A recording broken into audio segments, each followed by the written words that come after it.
When most people picture a truck camper, their mind usually jumps straight to the US. But this one might surprise you, because it comes from a place that rarely shows up in the truck camper conversation.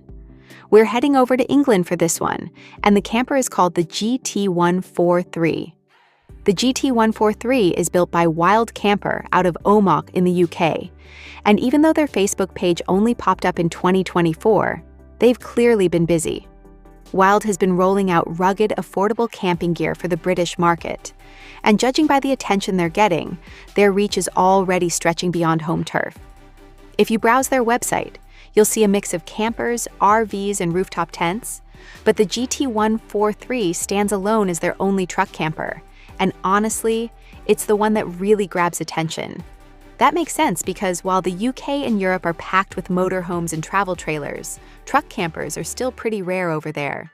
So when one shows up, it naturally steals the spotlight. Wild seems well aware they're targeting a niche crowd, and one of the biggest hooks here is the price.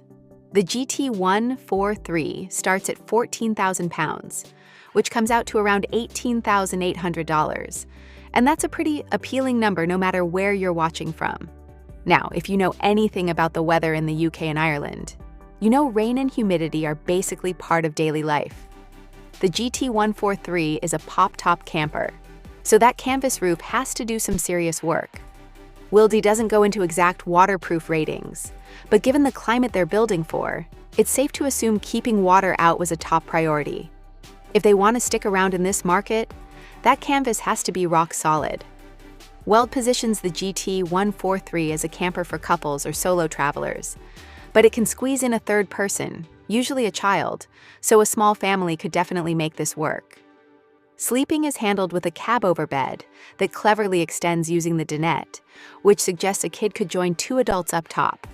There's also mention of a lower sofa bed, although how that fits into the overall layout isn't totally clear yet. Inside, the focus is clearly on staying warm and dry, rather than loading the camper with excess gear.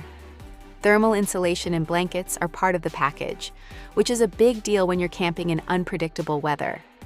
Weight savings were a major goal here, and it shows with the GT143 coming in at just 480 kilos, or about 1,058 pounds dry. Even so, you still get a full galley block, heating, air conditioning, and entertainment setup, power sockets, windows all around, and a 26-liter freshwater tank. What you don't get, at least on the spec sheet, is a built-in shower or toilet, so you'll need to bring your own solution for that. These days, though, portable options are everywhere, so that may not be a deal breaker. For the price, Wild also throws in a 2,000-watt inverter and a 100 amp-hour battery that can charge from your vehicle. There's no solar included, but that's something you could easily add later or run portably.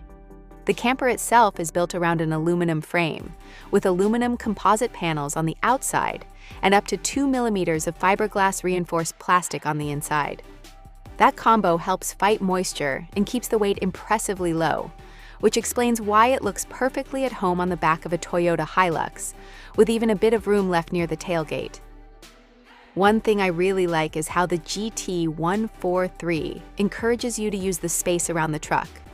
You get exterior power sockets, a handy cutlery drawer for outdoor cooking, and a powered water heater for those rinse-off showers. LED lighting lets you hang out well after dark, and the water pipes are insulated too.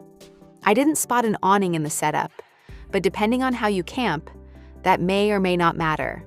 All things considered, for the money and for what it brings to the British camper scene, the GT143 looks like a strong move for Wild Camper. It feels well thought out, practical, and refreshingly simple. The one thing I'm still waiting to hear is whether these campers are fully built in the UK or sourced from elsewhere. I've reached out to the team and I'm waiting on an answer. So now I'll throw it to you.